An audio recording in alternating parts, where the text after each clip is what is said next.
কিন্তু আমার সমাজে কুরবানি হলো লোক দেখাবার জন্য।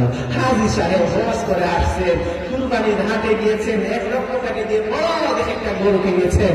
রাখালকে 500 টাকা দিয়ে বললেন, রাখাল এটা গরুটা আমার বাড়িতে নিয়ে যা। রাখাল বলল, সাহেব আপনার বাড়ি কেমন দূর? আমার বাড়িতে এখান থেকে 10 কিলোমিটার। তাহলে গাড়িতে করে নিয়ে যান। বলে, আরে বলো কি, গাড়িতে করে যদি গরুটা নিয়ে যায়, 10 কেরানা মানুষ দেখলো কি হাজী সাহেব কত বড় গরু কিনছে, আসছে না নাই? গাড়িতে করে না নিয়ে রাখালকে দিয়ে হাটে আনিতে শুরু করেছে। বাড়িতে আনার পরে দেখবেন বাড়িতে আর বেঁধে রেখে না, গেটের সামনে মালা পরাইয়া এমন ভাবে নয়া জামার মতো সাজাইয়া গেটের সামনে বেঁধে রাখে। কারণ কি, লোকেরা যাবে দেখবে হাজী সাহেব কত বড় গরু কিনছে। এইরকম লোক দেখানো কুরবানি দেখা আর লোক দেখানো নামাজি আসছে না নাই? বলেন আমার ভাইরা, আল্লাহ রাসূল সাল্লাল্লাহু আলাইহি ওয়াসাল্লাম বললেন, ইয়া খাফু আখাফু আলাইকুম শিরকুল আসগর। ও আমার উম্মতরা, তোমাদের জন্য সবচেয়ে আমি যে জিনিসটা ভয় করি সেটা হচ্ছে শিরকুল আসগর। সাহাবায়ে কেরাম বললেন, কালু মা শিরকুল আসগর।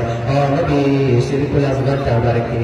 আল্লাহ নবী বলেন, কামা আরনিয়া, সেটা হচ্ছে লোক দেখানো ইবাদত। কাল কিয়ামতের কঠিন ময়দানে যদি রব্বুল আলামিন কুরবানিদাতাদের কুরবানির পুরস্কার, নামাজীদের নামাজের প্রতিদান, হাজীদের হজের প্রতিদান, দান সদকাকারীদের দান সদকার প্রতিদান দিতে থাকবেন। এক শ্রেণীর লোকেরা সে বলবে, আল্লাহ আমিও তো কুরবানি করেছি, আমিও নামাজ পড়েছি, আমিও তো রোজা রেখেছি, হজ করেছি, আমার এগুলোর সওয়াব কোথায়, প্রতিদান কোথায়? রব্বুল আলামিন বলেন, দুরহ দুনিয়ার জীবনে কুরবানি করেছি মানুষটাকে বারবার বলার জন্য, দুনিয়া জীবনে নামাজ করেছে মানুষটাকে নামাজি বলার জন্য, দুনিয়া জীবনে তুই দান সদকা করেছিস মানুষটাকে জানাবি বলার জন্য, দুনিয়া জীবনে হজ করেছিস মানুষটাকে হাজী সাহেব বলার জন্য।